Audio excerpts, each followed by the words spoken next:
Young एजमध्ये तुम्ही खूप पाहिले की यंग एजमध्ये लग्न करून घ्या. आपले बुजुर्ग बोलत राहतात की यंग एजमध्ये लग्न करून घ्या. तर आताची ती पिढी अशी चालू आहे की यंग एजमध्ये ना काही कुठलं स्टेबल नाही होत, ना कुठला कोणाला जॉब मिळतो. तर आताच्या पिढीमध्ये आपल्या भावांना विचारू की त्यांचं काय मत आहे म्हाताऱ्या माणसाबद्दल.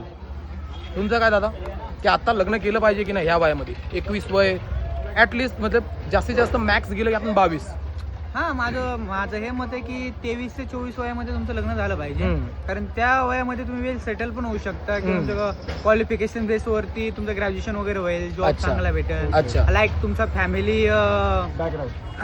फॅमिलीचा काय प्लॅन असेल की एक मुलगा बरोबर तर तुमच्या 50च्या वयामध्ये मुलगी तुम्हाला सांभाळण्यासारखे होऊ शकतो. बरोबर त्या वयात लग्न केलं पाहिजे. बरोबर, मस्त. तुम्हाला काय वाटतं?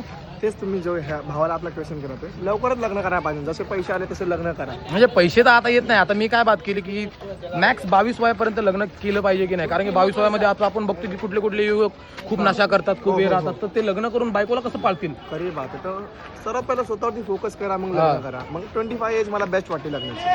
हो सर, 25 एज. बरोबर. माझ्याकडे एक बंदा मी दाखवू शकतो? नाही, तो लास्टला दाखवतो मला वाटतं. ठीक आहे चालेल. तर तुम्हाला काय वाटतं दादा? तेच तुम्ही बोलता ते बरोबर आहे. म्हणजे एकदम वेळेत लग्न झालं पाहिजे. कारण आता बघा, वेळेला भान दिले पाहिजे. बरोबर. मग तुंबेश म्हणे होतं, तुंबेश बरोबर. इकडे तिकडे नजर जाते, इकडे तिकडे नजर जाते, प्लस CST ला जाण्यात येतं. मग ते कसं सगळं चुकीच्या घटना घडतात सगळ्या. बरोबर. मग ते सगळं आपल्या जीवनावर असर पडतो. बरोबर. या दादा, तुम्ही या मागं. तर तुमचं काय म्हणणं दादा? तुमचं झालंय का लग्न? नाही, माझं लग्न नाही झालं. बोला.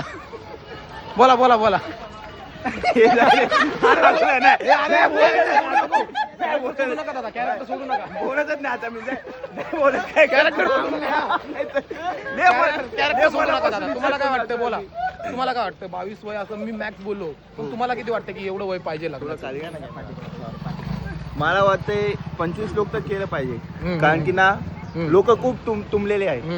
खूप तुंबलेले लोक. मग तुमतात कशी? तुमच्यात कारण की त्यांना मुलगी भेटत लवकर, मुलगी भेटतच नाही त्यांना. म्हणजे असं तुमच्याकडे कुठलं एक्झाम्पल आहे का की तुम्ही असं बोलू शकता की याला बघून काय करता? ओ दादा व्हिडिओ.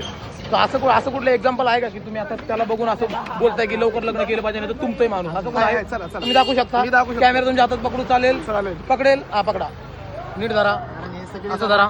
वादांचे कारण चला मी दाखवतो. पण तर काहीच बोलायचं नाही. आतमध्ये जाऊन फक्त हे करावं नाही. हे करायचं. ठीक आहे, सोबत आपण बघूया.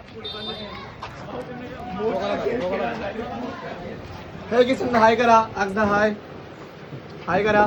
शिवम दादा चला बस. चला बाय. एकाला आलेत खूप डोळे, ते माझे दाजी लागतात गाईस. आता डोळे तुम्हाला दाखवतील कारण मी सगळ्याला डोळे आणायचे. मला दाखवा. डोळे दाखवा. चला, एक नंबर. भाऊ आपला किसन दा. बाय. चला, डीप. दाखव. मला बोलू दे लागला. तर टॉपिकला काय बोललो होता? आई बहिणीवरून. सगळ्या आई बहिणी आपल्या भारताच्या याच्यातल्या पुस्तकात लिहिलेले पहिल्याच बार सगळ्या आई बहिणी आपल्या बहिणी आहेत. आणि त्या व्हिडिओ मध्ये बोलतो माहिती का? आता व्हिडिओ चालू होती. आंब्या तुला विचारण येत आणि तू सेम टू सेम असंच प्रश्न बोल आणि लगेच तुम्ही असं बघा, गावचे म्हातारे नाही का बघत असं कॅमेरा एकदम बॉबी आणि बघायचं तुम्हाला. त्याच्यामुळे मागं पाठवलं युट्यूबलाच सोडायचं. असं सोडत असतं. चल ये आंबे, तुम्ही मागो बार एकदम असं नाही का येडेवानी, जसं काही तुम्ही येडे बघायलीत मागा गावठीवानी. आंबे इथं पण असा व्हिडिओ काढणार आहे. आंबे छोटा फक्त कॅमेरा.